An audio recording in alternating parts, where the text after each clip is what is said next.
All right, one of my favorite tunes there, "Down by the River," or some sort of variation on that. Hope you guys are doing great. I'm just coming to you here again from my house in East Nashville here, my little music room. Guthrie Trapp, of course, in case you're just joining us.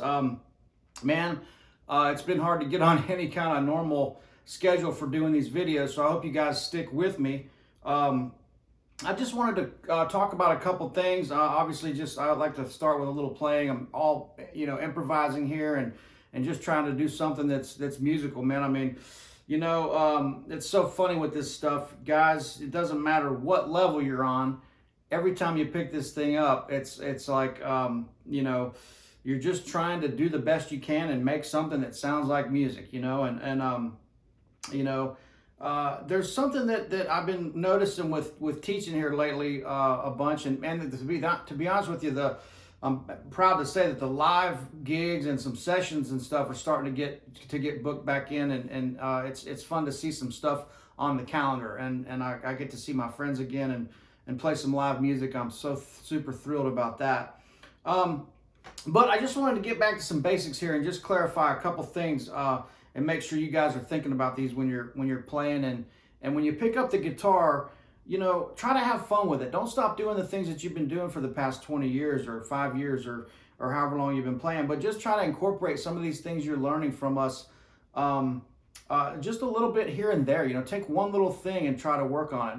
Don't feel like every time you pick up the guitar you have to reinvent the way you play it because you watch somebody do something different than you, right? So we're just trying to incorporate all these little things. The goal is to just keep going. We need to keep going. And so, with that being said, something that I like to talk about, and I don't want to be redundant, but I do want to say, I look at it like this. I'm not thinking about modes. I'm not really thinking about scales. There's a few things that I learned. I mean, there's a couple important fundamentals that I think really changed my life on the guitar. The main thing is using your ear and really developing a good ear, and that's going to come from just playing a lot of guitar and listening to a lot of records and trying to learn as much as you can off of these records. I mean, that's the best tool and thing that we have. Unlimited information right now. We can find all this stuff and play along to it and jam along to some of the greatest bands in the world. Great, real great rhythm sections and stuff like this. And so that's a huge thing that me and a lot of my peers have done, is played along to a lot of records when we were younger and learned that way. And so develop your ear. And so another thing is, and make yourself learn a song all the way through, and learn as many parts as you can. Listen to the bass, listen to the drums, listen to the keys, listen to, you know, the major thirds and the flat sevens and minors, and figuring out what they're doing. And that leads me to my point here is I'm looking at, if I sit down to play, I'm going to pick a key. You know, I'm going to start playing like that last thing I did. I just was noodling around, and I'm in E minor, right? So I'm picking a zone or a key, or, you know, a feeling, or whatever you're. That's the beautiful thing about music, is it can be anything you want. But, you know, I'm picking a key and sticking with that. So my ear is locked into a sound, right? And so I notice a lot of guys are playing around, and they're getting out of key and going into another key and not really noticing it. So really focus on, you know, pick C and stick with C major. Play around in C major, and then I'm looking at 4 really important sounds. I'm looking at, let's just go to C for a minute. I'm looking at C major. I'm looking at C minor. I'm looking at C major 7 and C dominant 7. Those are 4 extremely different sounds that need to be treated differently. And so, so when you sit down to practice, pick a key, get a loop pedal. I use this little Ditto looper, which I love. It's my kind of pedal. It's got 1 knob and one switch, which I'll start using that more on these videos too coming up. But so the thing about this is my ultimate point of this video is to let you know that the pentatonic scale or pattern, there's a minor and there's a major. They do not work over everything. You cannot use the A minor or major pentatonic over everything just because the song's in the key of A. Okay, that's something that I really want to get straight. And I know that would be great if that worked out that way, but it does not. Okay, so let's just get that straight. Let's go to A for a second here. So if I'm playing over A major, this chord is my foundation. That's the first thing that my ear is hearing. I'm hearing this foundation, and I know that's a major chord. So yeah, my major arpeggio, or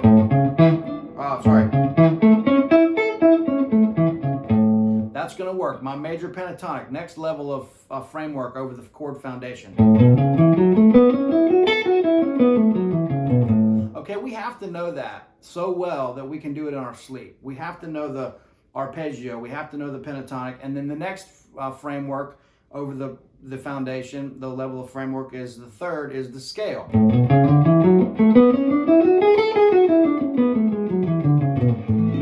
Okay, we have to know that fundamental, right?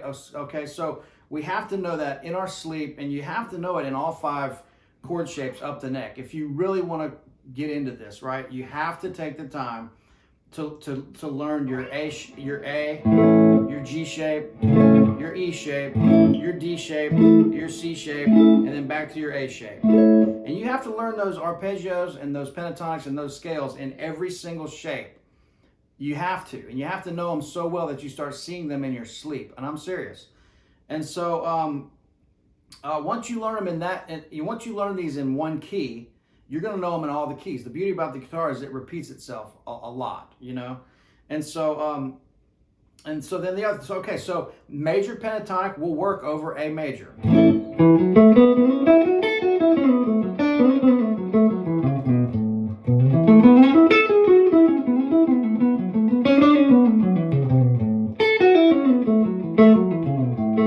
Right, you've heard the Allman Brothers use that a million times in a lot of their songs, and so it will work. And then minor, A minor.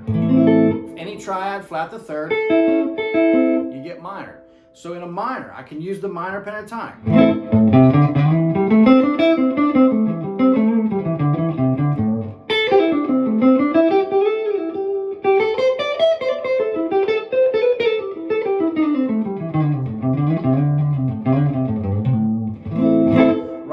So there's ways to make that sound musical and work. I mean, you know, you have to use the pentatonics. We're all going to use them. We're not abandoning any of these fundamentals. We're just adding to them, and we're wanting to depart from them and keep growing as musicians, right? Okay, so my point of this is when it gets tricky is when you start playing over the dominant 7 chord. That's when things change. Major 7, we can still use the major scale.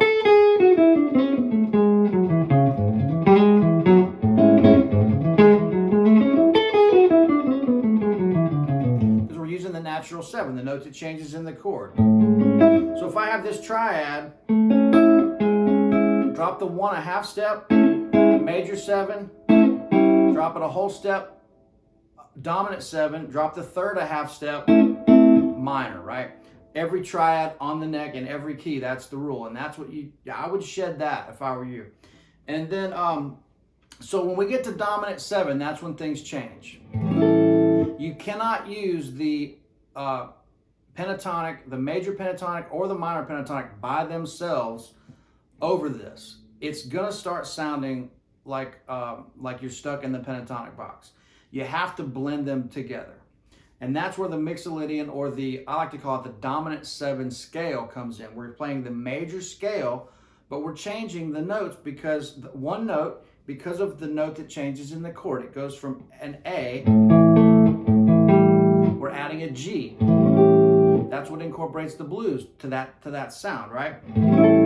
So we're changing the arpeggio, still based on the major chord. All these 4 sounds are based on the major chord. We're just altering one note to get minor, dominant 7, and major 7. Okay, so the arpeggio changes from this to this. We still have 1, 3, 5, flat 7, 1, 3, 5, flat 7, 1.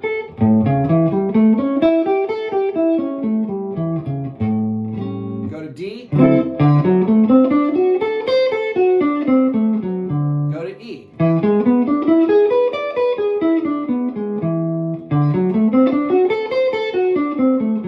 Back to A. You just played over all 3 of those chords by doing that better than you would if you were playing pentatonic all day long, because you're outlining those chords. You heard, if I do this, if I go to G7,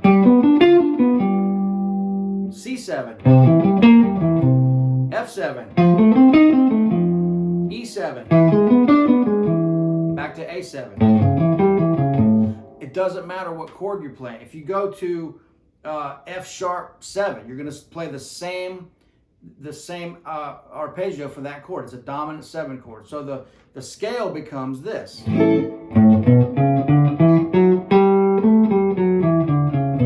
We're just flattening the 7. So instead of this, we're getting...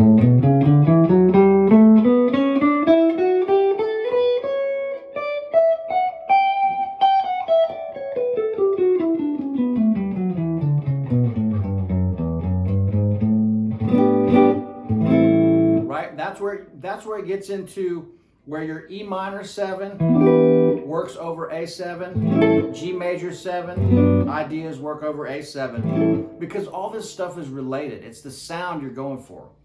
And so if I'm playing an A, this goes back to my pentatonic rule about it not working over everything. If the song's in A, what if the second chord is a 3 major?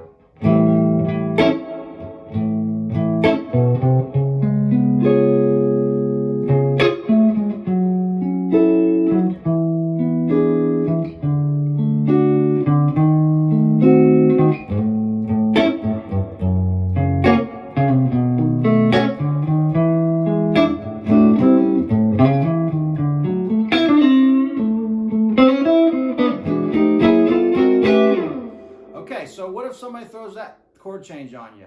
You can't just play minor pentatonic or major pentatonic over that, because first of all, it's not going to sound right. You're not going to be outlining the chords, and somebody like me is in the audience. We're going to go, man, we we can tell that this guy hasn't worked his stuff out, right? So that's not the point, though. It's just, the point is to expand as a musician and start learning that it's about the chords. It's about outlining these chords. And so, you know, knowing that if I play 1, 3, 5, 3, I'm outlining that C sharp dominant 7.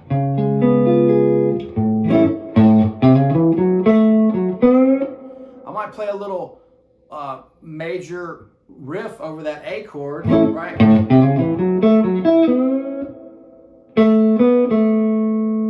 Let's see.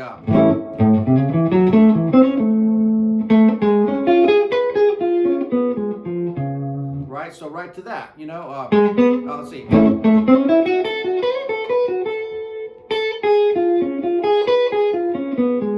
I'm outlining that chord, and you can hear it, right? Go to the 6 minor.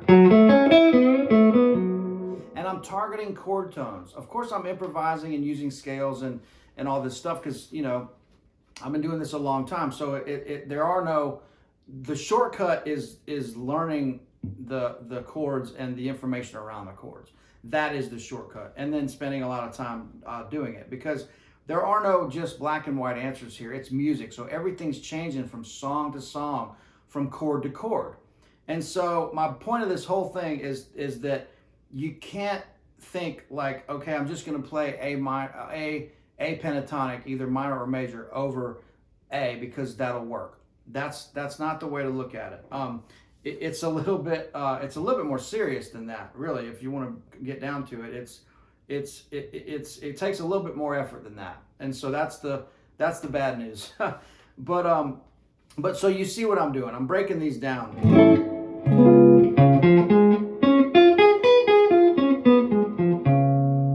You know, then I'm seeing my that's leading, this chord is leading to my 6 minor, right? I'm going to outline that 6 minor.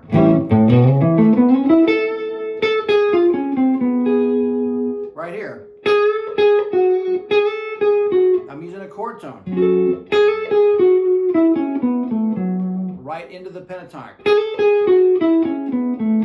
But it outlines that chord, right? Right, so.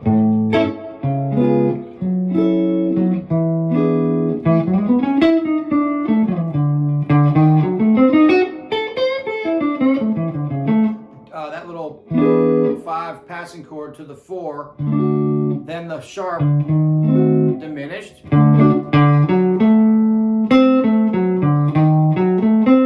Okay, let's go through that real quick. If you're playing a 4 diminished,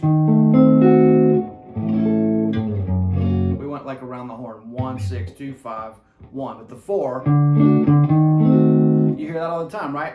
All I'm doing to do that, to mark that diminished, I'm not playing some crazy scale or anything. I'm just going, this is the beginnings of it, is 1, 3, 5 over the 4 chord. All I'm doing is playing 1, 3, 5, raising the 1. Because guess what? That's the note of the chord. It's right there.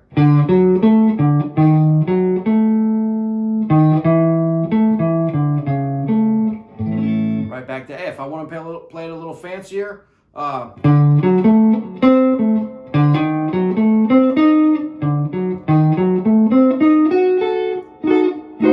looking at the diminished.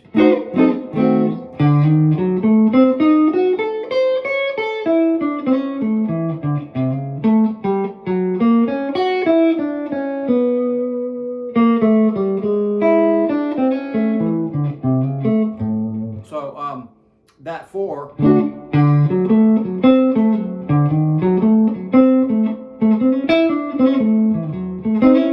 right there.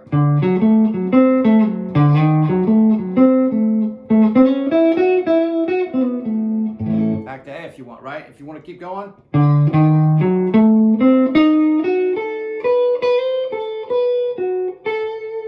So I'm using all all of these things combined. But the foundation of all of it is the chord. But this lesson, I wanted to mainly just state that fact. As far as I'm concerned, and the way that I hear music and play the guitar, and the way I've heard a lot of other people for my entire life, is you can't just put that pentatonic in a box and go, okay, it's A, it's in the key A pentatonic must work over everything.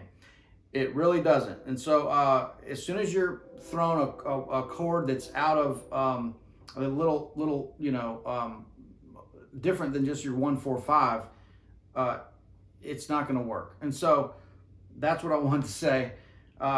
Get into it a little deeper than that. Look at these chords. Look at the information around the chord. Really listen. When you're practicing, pick a key and stick with it for 5 minutes. And then be really conscious of changing into another key. If you play in C for 5 or 10 minutes and work through a couple chords, changes in C, then go to E and try playing in E for 5 or 10 minutes. Really be conscious of listening to what you're playing, and don't let your noodling get out of hand, where you're going from, maybe you're playing a little blues in A minor pentatonic, but then you're kind of ending up in another key because your tonal center is moving. Make sure you're coming back to, some sort of root to where your ear is having to be accountable for the tonal center that you're in. Of course, speaking of tonal center, here comes the train, of course. Guys, it's Saturday. I hope you're having a great one. I hope everybody's being safe. It's just continues to be a roller coaster with everything that's going on. So hope everybody's hanging in there. Please stay in touch. Check out, check out the links below. I've been rambling on about this way too long today. But check out the links below. If you want to do a private lesson on Skype or Zoom, I can dig really deep into all this stuff and give you some great exercises and stuff to do. I'd be lying if I said I wasn't doing these YouTube videos to draw attention to the things that help me make a living as a musician.